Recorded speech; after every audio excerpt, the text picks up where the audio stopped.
हाँ जी मानस बताइए, तो क्या पूछना है इसमें? A B agree to meet at a certain place between 1 and 2 PM. They arrive at the meeting place independently and randomly during an hour. तो मतलब x की वैल्यू यूनिफॉर्म 0 से 60 minute, y is uniform 0 to 60. x is the arrival time of a, y is the arrival time of b. So question है find the distribution of the length of time, find the distribution of length of time that A waits for B. So if B arrive before A, defines A's waiting time is 0. So waiting time क्या होता है कि जैसे 0 से 60 में, तो अगर A पहले आ गया तो B तो वेट किया ही नहीं. सो A पहले आ गया, इसका मतलब X is less than Y, तो Z की वैल्यू 0. और जब X मोर देन Y, तो X इधर है Y इधर है, मतलब B पहले आ गया X बाद में आया, तो कितना वेट किया? ये टाइम है इंटरवल 0-60 मिनट, तो कितना वेट, यही तो वेटिंग टाइम है X माइनस वाई. निकालो. तो Z का निकालो. Z का क्या निकालना तुम्हें? डिस्ट्रीब्यूशन. डिस्ट्रीब्यूशन मतलब क्या कहना चाह रहा है? CDF. तो find the distribution of length, यही है, तो इसका डिस्ट्रीब्यूशन निकालना है तुम्हें. मतलब CDF ही पूछ रहा है तुमसे, जब X क्या होगा 0 से 60 में होगा. Distribution of length of time that A waits for B. अच्छा A वेट्स फॉर B, मैं कहा हमने क्या निकाला है? B वेट्स फॉर A ना, तो उल्टा कर लें, कोई दिक्कत नहीं. जैसे B पहले आ गए, A वेट्स फॉर B ना, तो A तो बाद में आया था यहाँ पे ना, मतलब कह रहा B वेट फॉर A, ये लिखा है मैंने, उल्टा कर देंगे कोई दिक्कत नहीं. जैसे तो ये समझ लो, ये B का है और ये A का है, ठीक है. X B के लिए, Y A के लिए, तो ये आंसर है. B पहले आया और A बाद में आया, मतलब A पहले आ गया अब B बाद में आया, तो A ने वेट किया ना.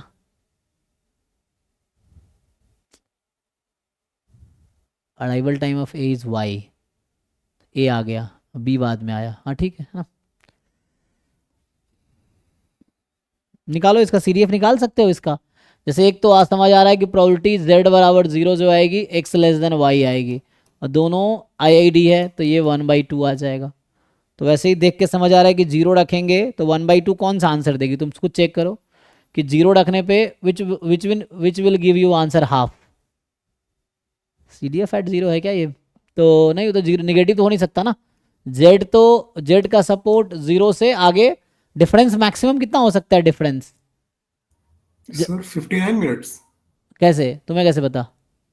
सर अगर जैसे B 60 पे आया तो जैसे A यहाँ पे है और B आया 60 मिनट पे, 60 मिनट बाद A 0 मिनट पे ही आ गया, तो कितने का डिफरेंस है? हाँ सर 60. तो 0 से 60 रहेगा, तो 0 से पहले मास तो है नहीं, तो ये probability Z less than equal to 0 भी यही होगा कि 0 से पहले कुछ है ही नहीं.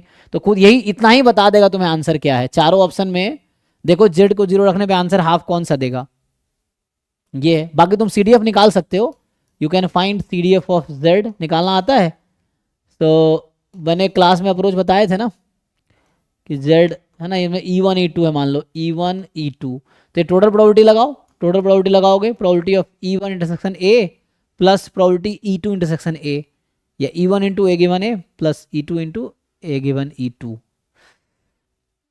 E1 into A given E1 plus E2 into A given E2, total probability. Apply करो, क्या आएगा?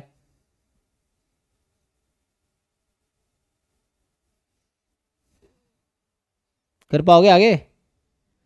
क्या होगा? जैसे ट्राई करते हैं सर एक बार. हाँ करके देखो एक अब बार. याद रखने के बाद. दोनों दोनों पार्ट में इसको मैं लिखता ही कहता हूँ कि Z less than equal to Z intersection एक बार लो X less than Y, plus Z less than equal to Z intersection X more than Y. और जब X लेस देन Y तो Z तो 0 हो जाएगा, और Z तुम्हारा सपोर्ट 0 से 60 में है, तो उसके अकॉर्डिंग सॉल्व करो.